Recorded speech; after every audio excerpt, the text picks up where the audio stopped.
It has been hours now, and the Tuscaloosa Police Department still have several streets and blocks closed off here in downtown Tuscaloosa. One tree here, another over here, and one fell on the roof of the house, knocking the chimney off of the home. It made efforts to clean up and contain that spill in the Gulf very difficult. Police have now cleared this scene, but I was just talking to family members. I literally just ran across the street.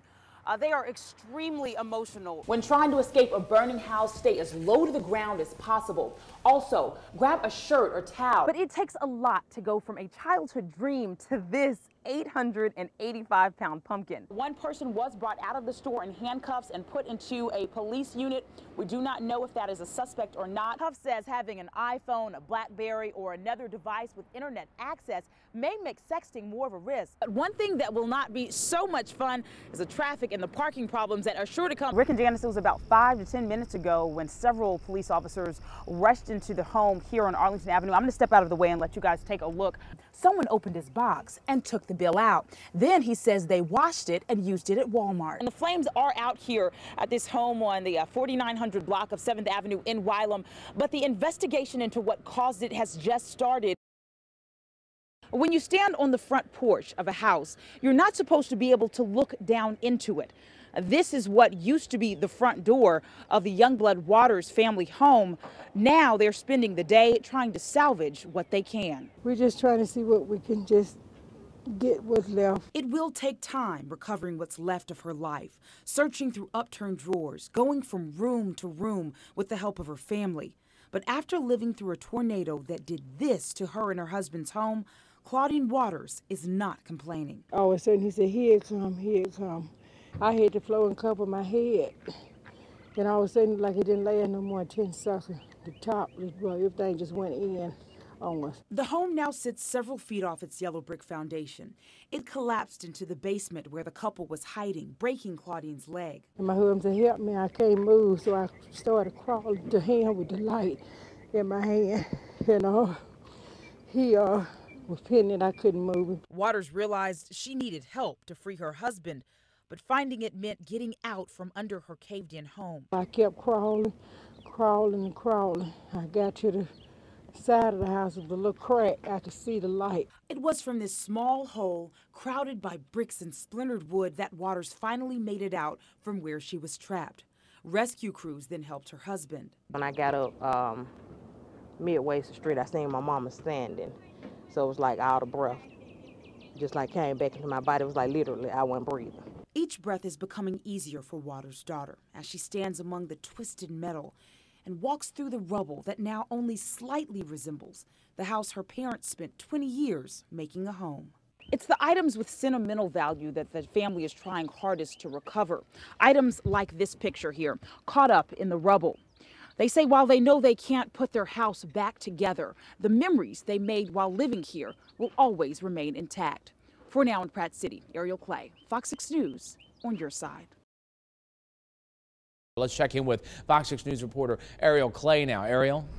Oh, Rick, just now about 12 officers rushed the door here on one of the homes. I'm going to step out of the way on Arlington Avenue. It's between 21st Street South and 22nd Street South.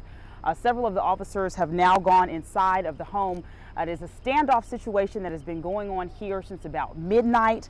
The officers have been out here. We did get a chance to see the man or the person, the suspect that is inside the house, talking to police through the front door, through the burglar bars of the front door of the home. At one point, police handed the man a cell phone. We have not gotten a lot of information about what has caused this standoff or what exactly is going on here. But within the last few minutes, again, about 12 officers rushed up to the front door of the home here, and several of them have now gone inside of the home. We have not seen the suspect coming out, but there's a lot of action going on down there towards that end of the street. Again, this is between 21st Street South and 22nd Street South here on Arlington Avenue here in Bessemer. We are going to stay on top of this scene out here. I did get a chance to talk to the public information officer for Bessemer Police. He could not give me any information right now, but he says that he's going to try to get some and bring it back to us as soon as he can. I'm going to send it back to the newsroom now. I don't know why, but I always wanted to grow a big pumpkin. I guess Charlie Brown got me started. And you'll see the great pumpkin with your own eyes. Oh, great pumpkin, where are you? you. Some things, like cartoons from our childhood, shape dreams we never can seem to shake, no matter how odd or silly they may seem. But it takes a lot to go from a childhood dream to this 885-pound pumpkin. Some told Trent Boyd it couldn't be done. But I was always told that you couldn't grow a giant pumpkin in Alabama, so we had to try to prove them wrong. And that he did, with the help of his wife and 6 kids.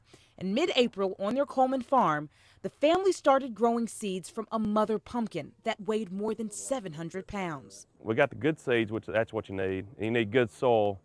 So we added hundreds of pounds, truckloads of manure. It also took up to 150 gallons of water a day. And with that recipe, Boyd's pumpkin took off. After a few months, there was no doubt it was big. Boyd just wasn't sure how big. We had a clue that it was over 800. Big. August 11th, Boyd got confirmation at the Indiana State Fair. The 885-pound pumpkin came in 3rd place, shattering the Alabama state record by hundreds of pounds. We were real happy that we got one that big. Real satisfying. And Boyd's not stopping here. We just want to grow the biggest pumpkin we can get.